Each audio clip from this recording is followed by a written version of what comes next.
ইতিহাস পাঠ ইউটিউব চ্যানেলে তোমাদের সবাইকে স্বাগত। আমরা চলে এসেছি ক্লাস 7 2024 সেকেন্ড ইউনিট টেস্টের রায় ও মার্টিন ইতিহাস প্রশ্নবিচিত্রার 3 নম্বর স্কুলের প্রশ্নপত্রে। একের দাগের 1, মোহাম্মদ ঘুরি মারা যান, এটি হবে অপশান বি 1206 খ্রিস্টাব্দে। 2-এর দাগে ভারতের প্রথম মোগল বাদশাহ ছিলেন, এটি হবে অপশান সি বাবর। 3-এর দাগে পানিপথের দ্বিতীয় যুদ্ধ হয়েছিল, এটি হবে অপশান এ 1556 খ্রিস্টাব্দে। 4-এর দাগে সুলতানি আমলের প্রথম দিল্লিকে বলা হয়, এটি হবে অপশান এ কুতুব দিল্লি। 2-এর দাগে শূন্যস্থান পূরণ করো। 1-এর দাগে সুলতান একটি ড্যাশ, এটি হবে উপাধি। 2-এর দাগে পাগলা রাজা বলা হয় মোহাম্মদ বিন তুগলককে। 3-এর দাগে মুঘল যুগে সবচেয়ে ছোট ঘরকে ড্যাশ বলা হয়, কোঠরি বলা হয়। 4-এর দাগে আজ পর্যন্ত মধ্যযুগের দিল্লির ড্যাশ নাগরিক বসতির চিহ্ন পাওয়া গেছে, এটি হবে 7টি নাগরিক বসতির চিহ্ন পাওয়া গেছে। 3-এর দাগের 1-এর প্রশ্নটি হলো হুন্ডি বলতে কি বোঝায়? উত্তরটি হলো হুন্ডি হলো এক বিশেষ ধরনের ও বিভিন্ন মূল্যের কাগজ, যার মাধ্যমে এক জায়গা থেকে অন্য জায়গায় টাকা পাঠানো যেত। মধ্যযুগের ভারতে হুন্ডি ব্যবস্থা চালু হয়েছিল। হুন্ডি ব্যবস্থার ধরন: মধ্যযুগে ভারতের কাগজের ব্যবহার শুরু হয়। এই সময় শরাব নামে এক শ্রেণীর অর্থ ব্যবসায়ীরা বণিকদের কাছ থেকে ধাতু মুদ্রা নিয়ে তার কাগজের হুন্ডি দিত। ওই হুন্ডি দিয়ে বণিকরা অন্য জায়গায় নির্দিষ্ট পরিমাণ মুদ্রা নিতে পারত। ফল: হুন্ডি ব্যবস্থা প্রচলনের ফলে বণিকদের এক জায়গা থেকে অন্য জায়গায় টাকা পাঠানো অনেক নিরাপদ ও সহজ হয়েছিল। 3-এর দাগের 2-এর প্রশ্নটি হলো পানিপথের প্রথম যুদ্ধ কবে কাদের মধ্যে হয়েছিল? উত্তরটি হলো পানিপথের প্রথম যুদ্ধ 1526 খ্রিস্টাব্দে পানিপথের প্রথম যুদ্ধ হয়েছিল বাবর এবং ইব্রাহিম লোদির মধ্যে। পানিপথের প্রথম যুদ্ধের ফল: 1 নম্বর হলো বাবর এই যুদ্ধে জয়লাভ করে। 2 নম্বর হলো ভারতে মুঘল শাসন প্রতিষ্ঠা হয়। 3-এর দাগের 3-এর প্রশ্নটি হলো ভাস্কো দা গামা কত খ্রিস্টাব্দে ভারতে আসেন? তিনি প্রথম ভারতের কোন বন্দরে এসে পৌঁছান? উত্তরটি হলো ভাস্কো দা গামা 1498 খ্রিস্টাব্দে ভারতে দক্ষিণে মালাবার উপকূলের কালিকট বন্দরে এসে পৌঁছেছিলেন। পর্তুগিজ বণিকদের ভারতে আসার প্রধান উদ্দেশ্য: পর্তুগিজ বণিকদের ভারতে আসার প্রধান উদ্দেশ্য ছিল 1, মশলার বাণিজ্য দখল করা, 2, বেশি অর্থ উপার্জন করা।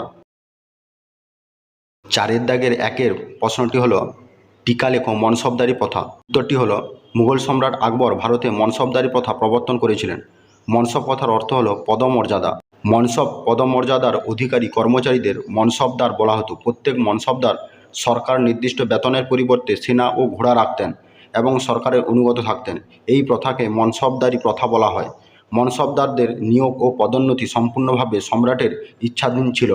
এই পদ বংশানুক্রমিক ছিল না। মনসবদাররা অনেকগুলি স্তরে বিভক্ত ছিলেন, যেমন 5 হাজারি, 7 হাজারি, 8 হাজারি, 10 হাজারি মনসবদার প্রভৃতি।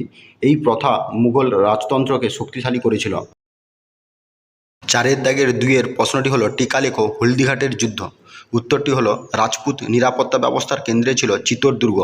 1568 খ্রিস্টাব্দে আকবর কর্তৃক চিতোর জয় করার আগেই রানা উদয় সিংহ চিতোর ছেড়ে চলে যান। অন্যান্য রাজপুতরা মুঘল রাজশক্তির বশ্যতা স্বীকার করে নিলেও উদয় সিংহ আমৃত্যু আত্মসমর্পণ করেননি। উদয় সিংহের পর তার পুত্র রানা প্রতাপ সিংহও মুঘলদের বশ্যতা অস্বীকার করেন।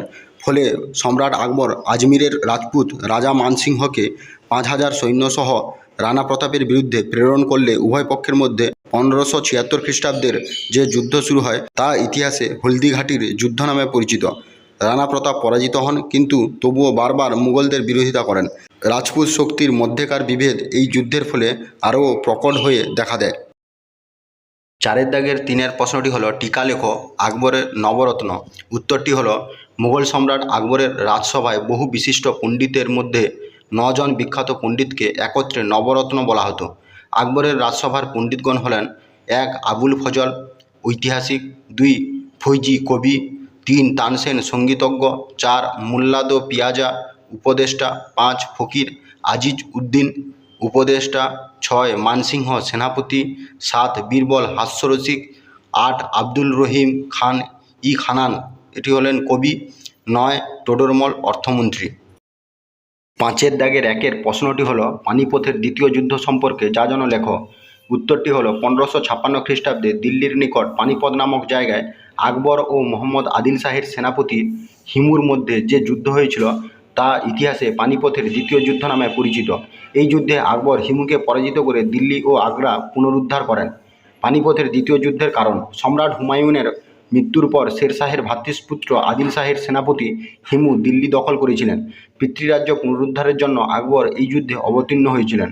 পানিপথের দ্বিতীয় যুদ্ধ: আকবর ও তার অভিভাবক বৈরাম খাঁ দিল্লি জয়ের জন্য সসৈন্যে অগ্রসর হন। দিল্লি দখলে হিমু তাদের বাধা দেওয়ার জন্য অগ্রসর হন। 1556 খ্রিস্টাব্দের 5ই নভেম্বর দিল্লির নিকট পানিপথের প্রান্তরে আকবর ও হিমুর মধ্যে তুমুল যুদ্ধ হয়। এই যুদ্ধে আকবর জয়লাভ করেন। গুরুত্ব: ভারতের ইতিহাসে পানিপথের দ্বিতীয় যুদ্ধের গুরুত্ব অপরিসীম। এই যুদ্ধে পরাজয়ের ফলে হিমুর হিন্দু রাজ্য প্রতিষ্ঠার ইচ্ছা শেষ হয়ে যায়। এই যুদ্ধে জয়লাভ করে আকবর ভারতে মুঘল সাম্রাজ্যের পুনঃপ্রতিষ্ঠা করেন। 5-এর দাগের 2-এর প্রশ্নটি হলো, মোহাম্মদ বিন তুগলককে কেন পাগলা রাজা বলা হতো? এর উত্তরটি হলো, পাগলা রাজা দিল্লির সুলতান মোহাম্মদ বিন তুগলককে পাগলা রাজা বলা হয়। তুঘলকি কাণ্ড কারখানা: আজকের দিনেও কোনো ব্যক্তি খামখেয়ালি কাজ করলে তার কাজকে তুঘলকি কাণ্ড কারখানা বলা হয়। আসল কারণ: দিল্লির সুলতান মোহাম্মদ বিন তুগলক খামখেয়ালি আচরণ করতেন। 1 নম্বর, দোয়াব অঞ্চলে রাজস্ব বৃদ্ধি: তিনি বাড়তি কর আদায় করার জন্য দোয়াব অঞ্চলে রাজস্ব বাড়িয়ে দিয়েছিলেন, কিন্তু পরে তা প্রত্যাহার করতে হয়েছিল। 2 নম্বর, রাজধানীর স্থানান্তর: তিনি তাঁর রাজধানী দিল্লি থেকে দেবগিরিতে নিয়ে গিয়েছিলেন, কিন্তু পরে আবার দিল্লিতেই ফিরে এসেছিলেন। 3 নম্বর, তামার মুদ্রা প্রচলন: তিনি দেশে তামার মুদ্রা চালু করেছিলেন, কিন্তু পরে তা আবার ফিরিয়ে নিয়েছিলেন। 5-এর দাগের 3-এর প্রশ্নটি হলো, রাজা ও সম্রাটের মধ্যে পার্থক্য লেখো। তুমি কি দিল্লি সুলতানিকে একটি কেন্দ্রীভূত রাষ্ট্র ব্যবস্থা বলে মনে করো? প্রথম পাঠের প্রশ্নটি হলো, রাজা ও সম্রাটের মধ্যে পার্থক্য। উত্তরটি হলো, সাধারণত শাসকের উপাধি হিসেবে রাজা, সম্রাট প্রভৃতি শব্দগুলি ব্যবহার করা হয়। তবে রাজা ও সম্রাট এক শব্দ নয়, এর মধ্যে পার্থক্য আছে। রাজা ও সম্রাটের মধ্যে পার্থক্য হলো, রাজা রাজ্যের শাসক আর সম্রাট হলেন সাম্রাজ্যের শাসক। রাজা সম্মান ও ক্ষমতায় সম্রাটের চেয়ে ছোট, সম্রাট সম্মান ও ক্ষমতায় রাজার চেয়ে বড়। রাজা সম্রাটের সাম্রাজ্যের মধ্যেও থাকতে পারেন, সম্রাট রাজার রাজ্যের অধীন নন, কারণ সম্রাটের সাম্রাজ্য গড়ে ওঠে একাধিক রাজ্য নিয়ে। দ্বিতীয় পাঠের প্রশ্নটি হলো, তুমি কি দিল্লি সুলতানিকে একটি কেন্দ্রীভূত রাষ্ট্র ব্যবস্থা বলে মনে করো? উত্তরটি হলো, দিল্লি সুলতানি শাসন ব্যবস্থায় সুলতানকে কেন্দ্র করে যে রাষ্ট্র ব্যবস্থা গড়ে উঠেছিল তাকে কেন্দ্রীভূত রাষ্ট্র ব্যবস্থা বলা হয়। 1 নম্বর হচ্ছে সুলতানের হাতে কেন্দ্রীভূত ক্ষমতা। দিল্লি সুলতানি শাসনের প্রধান ব্যক্তি ছিলেন সুলতান। সুলতানের হাতে থাকতো যুদ্ধ, শাসন, আইন, বিচার সহ দেশ চালানোর সমস্ত ক্ষমতা। 2 হচ্ছে কর্মচারীদের উপর কর্তৃত্ব। সুলতান তাঁর সহায়তার জন্য মন্ত্রী ও বিভিন্ন কর্মচারী নিয়োগ করতেন, তবে সব ক্ষেত্রে সুলতানের আদেশ ছিল শেষ কথা। এসব কারণেই দিল্লির সুলতানিকে একটি কেন্দ্রীভূত রাষ্ট্র ব্যবস্থা বলা যেতে পারে।